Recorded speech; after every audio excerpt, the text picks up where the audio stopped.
கர்த்தருக்கு சோத்திரம். இன்றைய வேத வசனம் 1 கொரிந்தியர் 10ஆம் அதிகாரம் 4ஆம் வசனம்.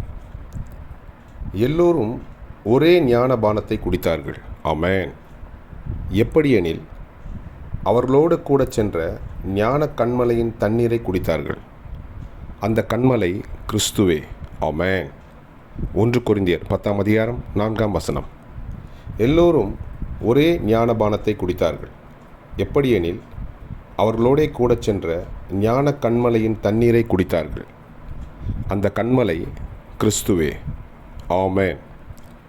1 கொரிந்தியர் 10:4. கர்த்தர் உங்களை ஆசீர்வதிப்பாராக, உங்களோடு கூட இருப்பாராக. ஆமென்.